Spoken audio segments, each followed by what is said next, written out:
Imagine a world on the edge of collapse, where a single gunshot in a small European city would set off a chain reaction that dragged nations across oceans into the bloodiest conflict humanity had ever seen. This is the story of the First World War, the war that changed everything, and the war that shaped the America we know today. Welcome to our channel, where history comes alive. If you're fascinated by the battles, the politics, and the human stories that define the past, you're in the right place. Today, we dive deep into the origins of World War I, how it started, how it escalated, and how America, once determined to stay out, would eventually be pulled into the fight. Stay tuned until the end, because this isn't just history. It's the story of how the modern world was born. The year was 1914. Europe was a powder keg and armed continent bristling with rivalries, old grudges, and fragile alliances. For decades, tensions had been rising among the great powers: Germany, Austria-Hungary, Russia, France, and Britain. Behind the scenes, militarism, nationalism, and imperial ambition created an atmosphere where war felt inevitable, waiting only for a spark. That spark came on June 28, 1914, in the city of Sarajevo. Archduke Franz Ferdinand, heir to the throne of Austria-Hungary, rode through the streets in an open car beside his wife, Sophie. It was supposed to be a ceremonial visit. Instead, it became a date burned into history. A group of young Bosnian Serb nationalists, members of a group known as the Black Hand, waited in an ambush. One attempt to assassinate the Archduke failed when a grenade bounced off his car. But fate had other plans. Later that morning, as the royal couple's car took a wrong turn down a side street, a 19-year-old named Gavrilo Princip stepped forward. He pulled a trigger. 2 shots rang out. Franz Ferdinand and his wife slumped in their seats dead. Those bullets did not just kill an heir, they ignited the world. Austria-Hungary blamed Serbia, the small Slavic nation they believed supported the assassins. Backed by their powerful ally Germany, Austria-Hungary delivered an ultimatum to Serbia. Serbia agreed to most of the demands, but not all. That was enough. On July 28, 1914, Austria-Hungary declared war on Serbia. The dominoes began to fall. Russia, protector of the Slavic people, mobilized to defend Serbia. Germany, bound by its alliance, declared war on Russia. France, tied to Russia, prepared for battle. And when German troops marched through neutral Belgium to strike France, Britain declared war on Germany. In just days, the entire continent of Europe was engulfed in flames. What began as a localized conflict between Austria-Hungary and Serbia had exploded into a world war. The armies of Europe marched off to war with confidence. Young men cheered, flags waved, and leaders promised it would be over by Christmas. But they had no idea of the nightmare awaiting them. Trenches, machine guns, poison gas, barbed wire, and death on an industrial scale. Meanwhile, across the Atlantic, the United States watched. President Woodrow Wilson declared neutrality, urging Americans to remain impartial in thought as well as in action. For now, this was Europe's war. But the world was shrinking fast, and America would not stay on the sidelines forever. The summer of 1914 turned into a brutal stalemate. The German army swept through Belgium, advancing deep into France. The Allies pushed back at the Battle of the Marne, halting the German advance just miles from Paris. But instead of quick victory, the war bogged down into a grinding struggle neither side could escape. Both armies dug in. From the North Sea to Switzerland, a line of trenches scarred the landscape. This was the Western Front, a frozen battlefield of mud, barbed wire, and misery that would define the Great War. Life in the trenches was hell. Soldiers lived knee-deep in mud and water. Rats and lice thrived. Food was scarce, sleep was fleeting, and the constant pounding of artillery became the soundtrack of their lives. When the whistles blew, Men climbed out of the trenches into no man's land, a barren stretch between the lines littered with corpses and shattered trees. Machine guns cut them down by the thousands. The old ways of war had collided with new technology. Rapid-fire machine guns mowed down charging infantry. Heavy artillery unleashed thunderous barrages that obliterated entire villages. Poison gas choked soldiers in their trenches, burning their lungs and eyes. Barbed wire tangled men like fish in a net. Airplanes circled above, first for scouting, later dropping bombs. And on the horizon, strange armored beasts, the first tanks, crawled across the battlefield. This was industrial war. A war not of knights and glory, but of factories, steel, and machines grinding men into the mud. By Christmas of 1914, the hope of a short war was dead. The Western Front became a slaughterhouse that claimed millions. But the war was not confined to Europe. Battles raged in Africa, the Middle East, and the seas. The Ottoman Empire joined the Central Powers, clashing with Britain and Russia. In the deserts of Arabia, a young British officer named T. Lawrence, later remembered as Lawrence of Arabia, helped stir Arab revolts against Ottoman rule.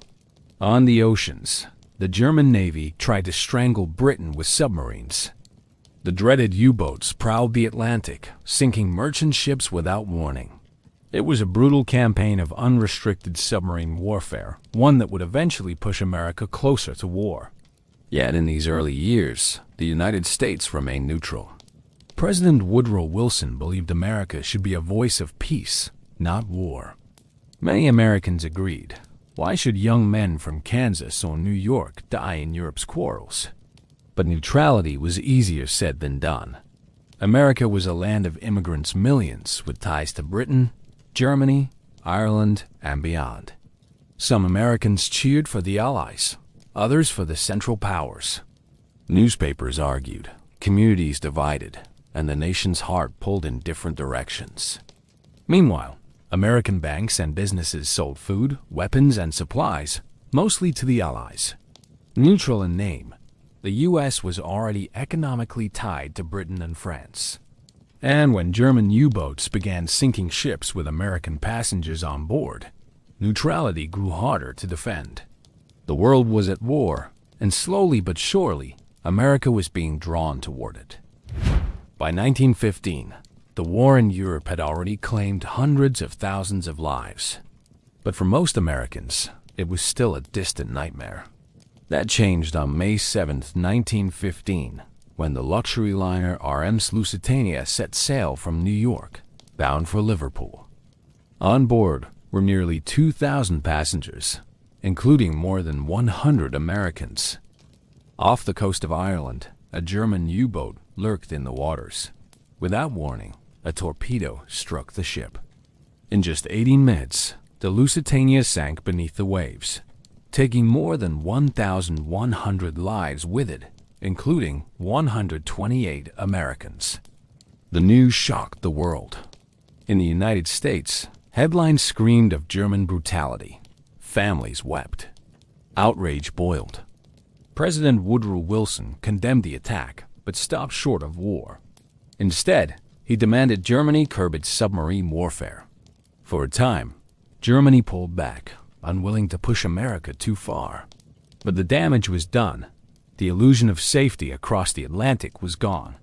Wilson campaigned for re-election in 1916 with the slogan, "He kept us out of war." And indeed, America stayed neutral for now. But beneath the surface, the pressure mounted. American ships continued carrying goods to Britain and France. German U-boats resumed attacks. And then came the telegram that changed everything. In January 1917, British intelligence intercepted a secret message from the German Foreign Minister, Arthur Zimmermann, to Mexico. The proposal was shocking. If Mexico joined Germany against the United States, it would be rewarded with the return of Texas, Arizona, and New Mexico. When the British revealed the Zimmermann telegram to Washington, many Americans thought it was a hoax. But it was real, and when newspapers published it, outrage swept the nation. The idea that Germany was plotting to stir war on American soil was the final straw.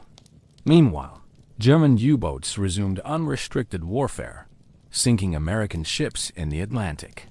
By the spring of 1917, neutrality was dead. On April 2, 1917, President Woodrow Wilson addressed Congress. His words were solemn, deliberate, and historic. The world must be made safe for democracy. 4 days later, the United States formally declared war on Germany. The sleeping giant had awakened. But declaring war was one thing, fighting it was another.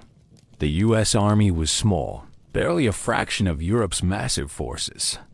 America needed to raise, train, and equip millions of men.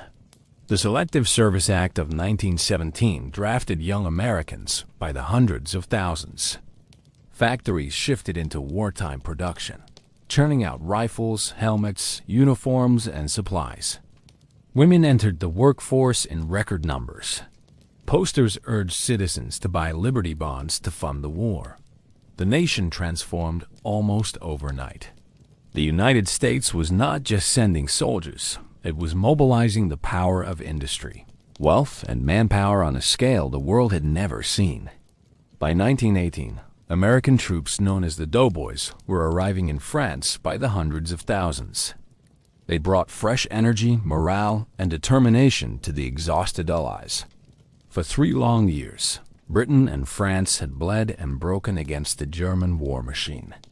Now, with American help, the balance began to shift. The U.S. soldiers fought in key battles: Cantigny, Belleau Wood, the Marne, and the Meuse-Argonne offensive. At Belleau Wood, the Marines earned their legend, refusing to retreat and declaring, "Retreat? How? We just got here." Their ferocity shocked the Germans and inspired the Allies. The arrival of American forces was more than manpower, it was a symbol. It told the world that the tide was turning, that Germany's dream of victory was slipping away. By the fall of 1918, the German army was exhausted, its people starving, its allies collapsing. And with American forces pressing forward alongside the Allies, the end drew near. By the summer of 1918, the tide of the war had turned.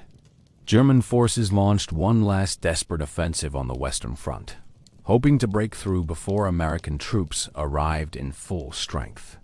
For a moment, it seemed like they might succeed, but the Allies, now reinforced by fresh American divisions, pushed them back.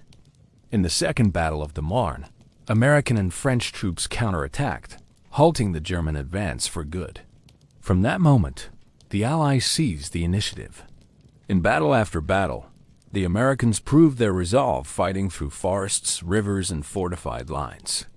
The largest American operation of the war came in the Meuse-Argonne offensive, beginning in September 1918.